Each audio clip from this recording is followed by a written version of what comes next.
Today, we are solving the infinite nested radical y equals the square root of 2 plus the square root of 2 plus the square root of 2 plus ...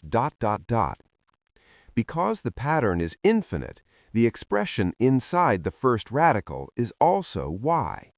This gives us the equation y equals the square root of 2 plus y. To remove the square root, we square both sides.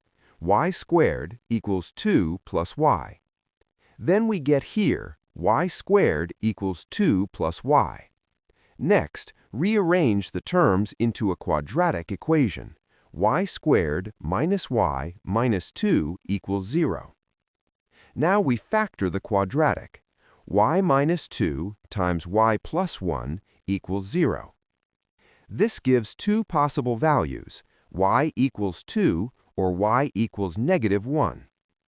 Since a square root cannot result in a negative number, we discard -1. The final solution is y equals 2.